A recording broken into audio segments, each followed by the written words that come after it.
आज की कहानी एक ऐसे सीरियल किलर की कहानी है जिसके नाम के आगे सीरियल किलर का टैग महज 8 साल की उम्र में जुड़ गया था और जिसके नाम दुनिया के सबसे छोटे सीरियल किलर होने का रिकॉर्ड दर्ज है। बिहार में एक जगह है बेगूसराय और इसी बेगूसराय में एक मुसेरी नाम का गांव पड़ता है। इस गांव में एक परिवार रहता था। ये परिवार बहुत ज़्यादा गरीब था। उस परिवार में पति पत्नी, उनकी एक दूध पीती बच्ची और एक 7 साल का बेटा था। परिवार के जो मुखिया थे वो मजदूरी करके किसी तरह अपने परिवार का पेट पालते थे और उसी परिवार के बगल में ही उनके छोटे भाई का परिवार भी रहता था। तो साल 2006 में उस परिवार में एक अजीब घटना हुई।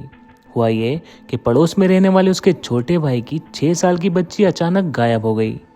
मगर इस घटना की खबर उन्होंने पुलिस वालों को नहीं दी। मगर पूरे गांव में ये बात फैल गई क्योंकि गांव के सभी बच्चे आपस में मिलकर खेलते हैं। तो उनमें से किसी एक बच्ची के गायब होने की खबर किसी से छुप नहीं सकती थी। और गांव में अक्सर ऐसा होता है कि पूरा गांव एक दूसरे को जानता है।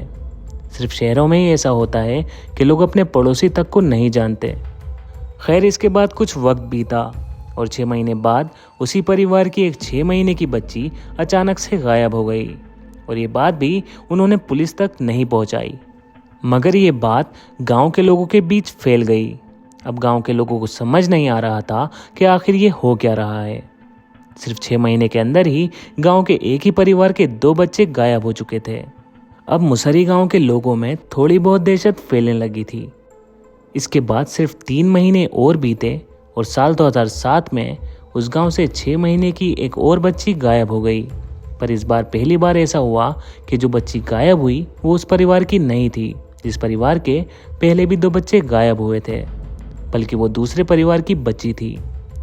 हुआ ये कि जहाँ ये परिवार रहता था, जिसके 2 बच्चे गायब हो चुके थे, उनके पड़ोस में चुनचुन देवी नाम की एक औरत रहा करती थी।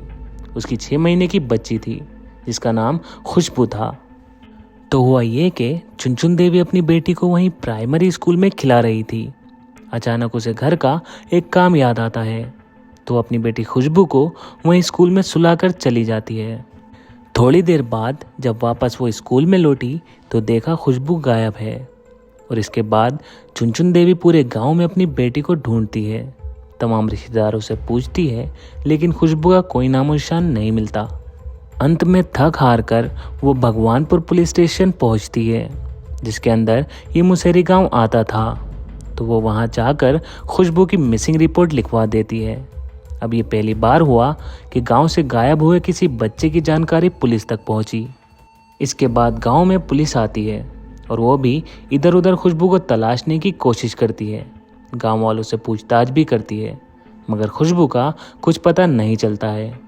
पर इस पूछताछ के दौरान पुलिस को ये पता चलता है कि इस गांव से पहले भी 2 बच्चे गायब हो चुके हैं और वो बच्चे एक ही परिवार के थे।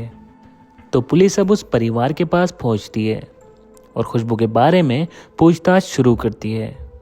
थोड़ी देर की पूछताछ के बाद घर वाले अपने 8 साल के बेटे अमरजीत सदा को बुलाते हैं और पुलिस से कहते हैं कि अगर उस बच्ची के बारे में कोई कुछ बता सकता है तो वो सिर्फ यही है। मगर पुलिस को ये सब बहुत अजीब लगता है कि आखिर 8 साल के बच्चे को आखिर कैसे सब कुछ पता होगा। फिर भी पुलिस सोचती है क्या पता इस बच्चे की वजह से कोई सुराग हाथ लग सके।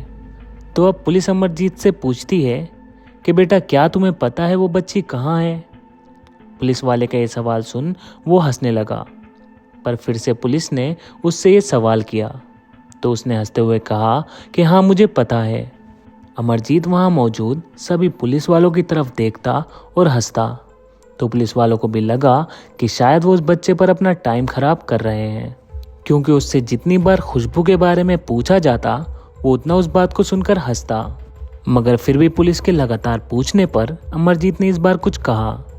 उसने कहा कि अगर तुम मुझे बिस्किट दोगे तो मैं तुमको सब कुछ बता दूंगा।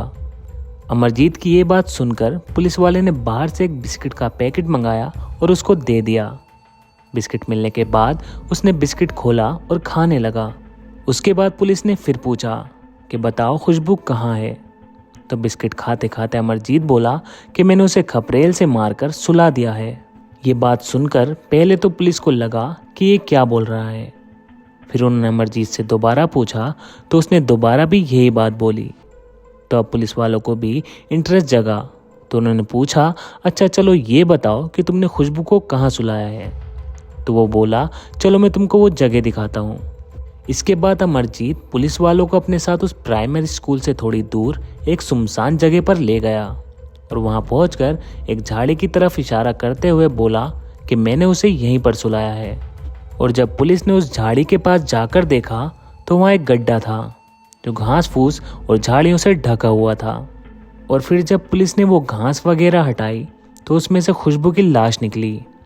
ये देखकर पुलिस वाले भी दंग रह गए कि एक ऐसा बच्चा जो बोल कम हंस ज़्यादा रहा था, पुलिस ने सोचा भी नहीं था कि वो उस बच्ची का कातिल निकलेगा। इसके बाद पुलिस ने अमरजीत को खुशबू के कत्ल के जुर्म में गिरफ्तार कर लिया और उसे अपने साथ पुलिस स्टेशन ले गई। मगर अमरजीत अब भी पुलिस स्टेशन और पुलिस वालों को देखकर हंस रहा था। शायद उसे कुछ पता ही नहीं था कि पुलिस क्या है और पुलिस स्टेशन और कानून क्या होता है। पुलिस स्टेशन पहुंचने के बाद पुलिस ने अमरजीत से पूछा कि तुमने खुशबू की हत्या कैसे की। तो वो बोला कि पहले तो वो खुशबू को प्राइमरी स्कूल से उठाकर गांव से बाहर एक सुनसान खेत में ले गया। फिर वहां ले जाकर पहले तो उसने खुशबू का गला दबाया और बाद में वहीं खेत में से एक ईंट उठाकर उसके सर पर मारा। उसके बाद वो खुशबू को वहीं एक छोटे खड्डे में छुपाकर भाग गया। अमरजीत की ये बात सुनने के बाद पुलिस को वो 2 बच्चे भी याद आए जो खुशबू से पहले उस गांव से गायब हो चुके थे और जो अमरजीत के परिवार के ही थे। तो पुलिस को लगा कि उन 2 बच्चों के गायब होने में भी अमरजीत का हाथ हो सकता है।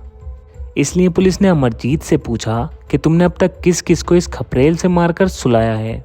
ये सवाल सुनकर वो फिर हंसने लगा और बोला कि और बिस्किट दोगे तो बताऊंगा। फिर पुलिस वाले ने बिस्किट का एक और पैकेट मंगाया और उसे दे दिया। उसके बाद अमरजीत ने 2 और नाम लिए जिनकी उसने हत्या की थी, एक अपनी बहन का और दूसरा अपनी चचेरी बहन का।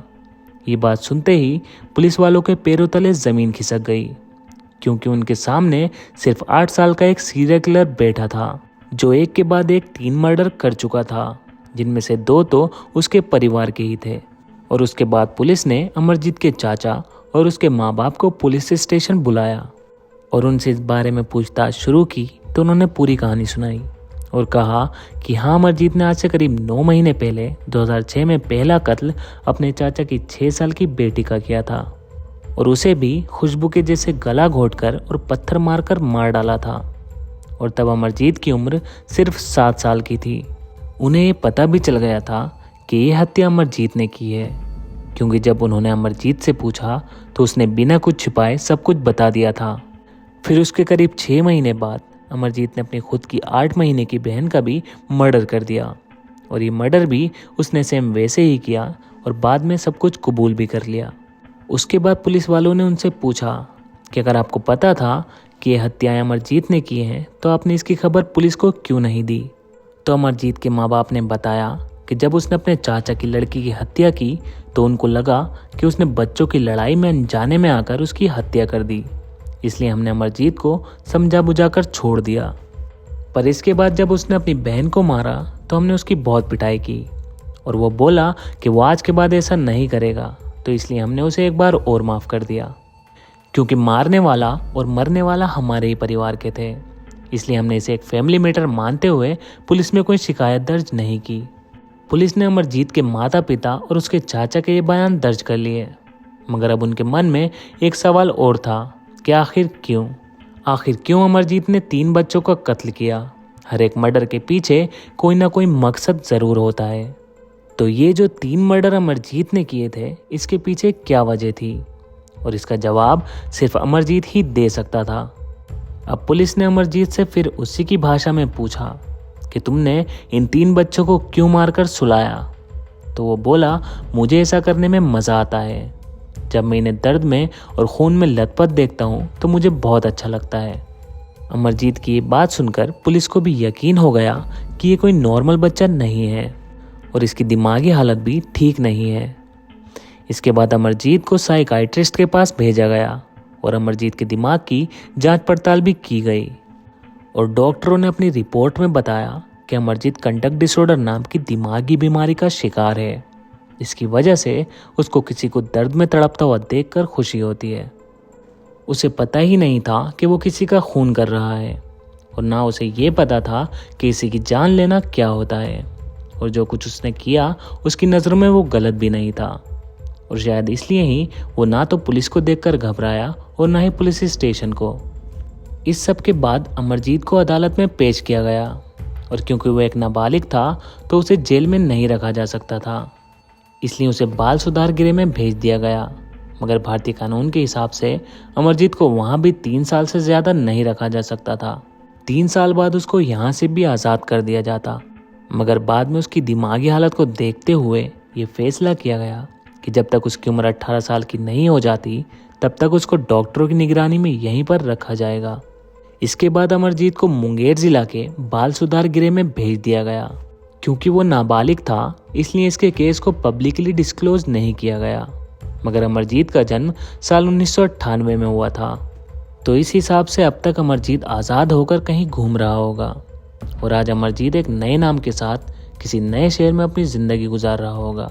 फिलहाल अमरजीत कहाँ है और किस हाल में है ये आज तक किसी को कुछ नहीं पता, मगर इस घटना ने अमरजीत का नाम देश विदेश के सबसे छोटे सीरियल किलर के नाम में दर्ज कर दिया और आज भी दुनिया के सबसे छोटे सीरियल किलर का रिकॉर्ड अमरजीत के नाम है, जिसकी उम्र मात्र 7 से 8 साल थी, जिसने एक के बाद एक 3 कत्ल किए थे।